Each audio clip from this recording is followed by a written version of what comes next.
வாய்மொழியாக கேட்டு தெரிந்து கொள்வதுதான் அதற்கான வழி. கணவன் இறந்த பிறகு இந்து மதத்துல ஒயிட் அண்ட் ஒயிட்ல போடுறாங்க. ஆனால் ஒரு முஸ்லிம் மதத்துல அது தெரிந்து கொள்வதற்கு எப்படி புரிவது? இதுதான் என்னோட விளக்கம். இறந்த பிறகு வெள்ளச்சேலை போடுற பழக்கம் இருக்குல்ல, அதுவும் இஸ்லாத்துல அது ஒரு கட்டாயமான பழக்கம்லாம் கிடையாது. முஸ்லீம் இல்லாத சமூகத்துல எல்லாமே இறந்துட்டா அந்த பெண்ணுக்கு அந்த நகைகள் இதையெல்லாம் கலட்டிடுவாங்க, வெண்ணிற ஆடை அணிவிச்சிருவாங்க, இது மாதிரி செய்வாங்க. அது முஸ்லீம் இஸ்லாத்துல உண்டு அப்படிங்கிறாங்க. இது ஒரு சின்ன அளவுல உண்டு. இதுல ஒரு சிறிய அளவுல இஸ்லாத்துல உண்டு. நீங்க கடைபிடிக்கிற மாதிரி காலத்துக்கு கடைபிடிக்கிற பழக்கம் கிடையாது. என்ன சின்ன அளவுல உண்டுன்னா, ஒரு கணவர் இறந்து விட்டால் அந்த பெண் இன்னொரு ஆணை திருமணம் செய்து கொள்ளலாம் இஸ்லாத்துல. ஆனால் வேறு மதங்கள்ல அனுமதி கிடையாது. ஒருத்தர் இறந்துட்டாருன்னா மத சட்டப்படி சொல்றதா இருந்தா, நடைமுறையில இப்ப பண்றாங்க. சீர்திருத்தம் வந்ததுக்கு பிறகு, மனித உணர்ச்சிகளை புரிந்து கொண்டதுக்கு பிறகு பல குடும்பங்கள்ல மறுமணம் செய்யக்கூடிய பழக்கம் வந்துருச்சு. வெள்ளையர்களுடைய ஆட்சி காலத்துக்கு பிறகுலாம் அது ஒரு சட்டமாக்கிட்டாங்க. ஆனா மத வேத நடைமுறைகளின்படி என்னன்னு கேட்டா, இந்து மதத்துல ஒரு கணவர் இறந்து விட்டால் மீண்டும் அந்த பெண் திருமணம் செய்ய முடியாது. அதனாலதான் உடன்கட்டை ஏறுதல் ஒரு செட்டப் வச்சிருந்தாங்க. இறந்த உடனே அவனை எரிக்கிற அதே சிதையில போட்டு இந்த பெண்ணை எரித்து விட வேண்டும் அப்படிங்கிற ஒரு சித்தாந்தத்தை எல்லாம் நடைமுறைப்படுத்தி இருந்தாங்க. அப்படி அதுக்கப்புறம் கொஞ்சம் காலம் கழிச்சு என்ன ஆச்சுன்னா, சரி ஒருவேளை உயிர் வாழ்றதா இருந்தாலும் அவங்க எந்த அலங்காரங்களும் இல்லாமல், பூ போட்டு எதுவும் வைக்காம, ஏன்னா நகைகள் அது மாதிரி எல்லாத்தையும் தவிர்த்து கொண்டு பார்ப்பதற்கு ஒரு சாதாரணமான ரொம்ப இதான கோலத்துல வெள்ளை ஆடை அணிவதே பார்க்க கவர்ச்சி இருக்க கூடாதுன்றதுக்காகத்தான் வெள்ளை ஆடையை தேர்ந்தெடுக்கிறது. ஆண்களை பொறுத்த வரைக்கும் வெள்ளை ஆடை அணிந்தால் கவர்ச்சி கூடும், பெண்களை பொறுத்த வரைக்கும் வெள்ளை ஆடை அணிந்தால் கவர்ச்சி குறையும் என்ற நம்பிக்கை இருக்கிறது.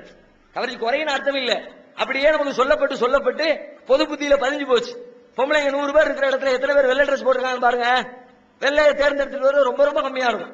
ஆம்பளைங்க 100 பேர் இருந்தா அதுல வெள்ளை ட்ரெஸ் போட்டுட்டு வர்றது பெருமையா நினைப்பாங்க. தலைவர்கள், எம்எல்ஏக்கள், எம்பிக்கள், அரசியல்வாதிகள் அவ்வளவு ஒயிட் அண்ட் ஒயிட்ல வந்தாதான் மதிப்பு. அப்படி ஒரு சிந்தனை நம்முடைய பொது புத்தியிலே பதிய வைக்கப்பட்டிருக்கிறது. இப்போ இந்த மறுமண விஷயத்தை பொறுத்த வரைக்கும் இஸ்லாத்துல மறுமணம் செய்து கொள்ளலாம், அதுக்கு எந்த தடையும் கிடையாது. ஆனால் அதுக்கு ஒரு லிமிட் இருக்கிறது. இன்னைக்கு கணவர் இறந்துட்டாருன்னா நாளைக்கு போய் கல்யாணம் பண்ணக்கூடாது. ஏற்கனவே ஒரு புருஷனை ரெடி பண்ணி வச்சு அவன் போயிட்டான், வா அவனை கட்டிக்கிறேன், எப்படி செய்ய முடியாது. அதுக்கு ஒரு காலக்கெடு வச்சிருக்கு. என்ன காலக்கெடுனா, 4 மாதங்களும் 10 நாட்களும். 4 மாசம் 10 நாள் வெயிட் பண்ணணும். இந்த 4 மாதம் 10 நாள் கழித்ததற்கு பிறகுதான் அடுத்து ஒரு ஆண்மகனை இந்த பெண் திருமணம் செய்து கொள்ள வேண்டும். இப்படி ஒரு ரூல் இஸ்லாத்துல இருக்கிறது. எதுக்கு இந்த ரூல் அப்படின்னா, அவன் வயிற்றுல ஏற்கனவே உள்ள கணவன் வழியாக எதுவும் குழந்தை உருவாகி இருக்குதா அதை டெஸ்ட் பண்றது. இன்னைக்கு சில பேர் கேட்கலாம், கொண்டு போய் ஒரே மாசத்துல தெரிஞ்சிடாத இதுக்கு 4 மாசம் ஹாஸ்பிட்டல் கொண்டு போய் டெஸ்ட் கொடுத்தா உடனே சொல்லிட போறாங்கன்னு. ஆனா அது நிறைய பேர் மறைச்சிருவாங்க, தவறான செய்தியை சொல்லிடுவாங்க. 4 மாசம் ஆயிடுச்சுன்னு வச்சுக்குவோம், அவங்க விரும்பினாலும் மறைக்க முடியாது. வயிறு வெளியில வந்திருந்தானே, அவங்க விரும்பினாலும் மக்களுக்கு பட்டவர்த்தனமாக தெரிகிற அளவிற்கு ஒரு கால அவகாசம் தேவை என்ற காரணத்தினால் 4 மாதம் 10 நாட்கள் திருமணம் செய்யக்கூடாது, மறைச்சு பண்ணிடக்கூடாது. ஏன்னா திடீர்னு மறைச்சு பண்ணி புள்ள பிறந்துருச்சுன்னு வச்சுக்குவோம், கொஞ்ச காலத்துல குறப்பிரசவமா பிறக்குது. 7 மாசத்திலேயே புள்ள பிறக்கும்ல.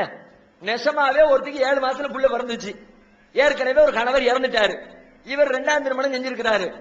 7வது மாசத்துல புள்ள பிறந்துருச்சு. பிறந்தா இந்த புருஷனுக்கு பொஞ்சாதி மேல நம்பிக்கை வருமானா, நம்பிக்கை அற்று போயிடும். மூத்த கணவன் வழியா உண்டானதா இருக்குமோ, குறப்பிரசவம் நினைக்க மாட்டான். ஏற்கனவே அவங்க கூட வாழ்ந்தால அவன் பிள்ளையா இருக்குமோ, தேவையற்ற சந்தேகம் வந்துச்சுன்னா பிள்ளைய வளர்க்க மாட்டான். பிள்ளை மேல வெறுப்பு வந்துடும், பிள்ளையுடைய கல்வி எதிர்காலம் எல்லாமே பாதிக்கப்படும். அதனால இஸ்லாம் என்ன பண்ணுது, புள்ள இருக்கா இல்லையா கன்ஃபார்ம் பண்ணு. இல்ல 4 மாசம் ஆயிடுச்சுன்னா கன்ஃபார்ம் ஆயிடுச்சு, இல்லன்னு தெரிஞ்சிருச்சா கல்யாணம் பண்ணிக்க. அதுக்கப்புறம் பண்ணுனா எவனும் சொல்ல முடியாது அந்த புருஷன் வழியா இருந்திருக்குமோன்னு கேட்க முடியாது. ஏன்னா கல்யாணம் முடிஞ்சு 4 மாசத்து அவன் சேர்த்து 4 மாசத்துக்கு பிறகு நான் ஒன்ன கட்டி இருக்கிறேன், ஒன்ன கட்டி 7 மாசத்துக்கு பிறகு புள்ள பிறந்திருக்குது. அப்ப 11வது மாசம் ஆயிடுச்சு, அவன் சேர்த்து 11 மாசம் ஆயிடுச்சு. 11 மாசத்துக்கு பிறகு புள்ள பிறக்கும்னு ஒரு நியாயமா கேள்வி கேட்கலாம்ல. இதுக்காக வேண்டி இஸ்லாம் என்ன பண்ணுது, 4 மாதங்கள் 10 நாட்கள் கழிந்ததற்கு பிறகு நீங்கள் மறுமணம் செய்து கொள்ளலாம். இந்த 4 மாத 10 நாள் இடைவெளி இருக்குல்ல, இந்த இடைவெளிப்பட்ட காலத்துல 4 மாசம் 10 நாளுக்கு இடையில ரொம்ப தங்களை அலங்கரித்துக் கொள்ளக்கூடாது. ரொம்ப ஆபரணங்களை எல்லாம் போட்டு திருமணத்தின் பால் தூண்டுகிற நல்ல அது மாதிரியான மிடுக்கான ஆடைகள்லாம் அணிய ஆரம்பிச்சா அது மாதிரி சிந்தனையை கிளப்பத்தான் செய்யும். அதனால நகை நட்டுக்களை எல்லாம் அள்ளி போட்டுக்கொண்டு தங்களை அலங்கரித்துக் கொள்கிற மாதிரியான காரியங்களில் ஈடுபடாதீங்க. ரொம்ப கலரான ஆடைகள் அணியாமல், குறைந்தபட்ச கலர் இருந்தா பிரச்சனை இல்லை, முடிஞ்சா வெள்ளையா இருந்தாலும் ஓகே தான், குறைந்தபட்சமா கலர் இருந்தா பிரச்சனை இல்லை. ரொம்ப கண்ணை பறிக்கிற அளவிற்கு, ஆசையை தூண்டுகிற அளவிற்கு அது மாதிரியாக உங்களுடைய ஆடை அணிகலன்களை அமைத்துக் கொள்ளாதீர்கள்னு இந்த காலக்கெடுவுக்கு மட்டும்தான். 4 மாசம் 10 நாள் கலந்துருச்சுன்னா தாராளமா கட்டிக்கலாமே. அப்ப நீ தாராளமா நல்ல ட்ரெஸ் போட்டுக்க, பிறர் ஈர்க்கிறதுமா நீங்க நடந்து கொள்றதுல எந்த தப்பு கிடையாது என்று இந்த குறிப்பிட்ட காலத்துக்கு மட்டும் அதை சொல்லுது. காலம் முடிஞ்சு போச்சு, 4 மாசம் கடந்துருச்சுன்னா அவர்கள் பழையபடி பழைய மாதிரியான ஆடைகள் அணியலாம், தங்களை அலங்கரித்துக் கொள்ளலாம், பூ வைத்துக் கொள்ளலாம், நகை நட்டுகளை போட்டுக் கொள்ளலாம். அதில் இஸ்லாத்திற்கு எந்த தடையும் இல்லை. தடுப்பவர்கள் கூட ஒரு நியாயமான காரணம் இருக்கிறது.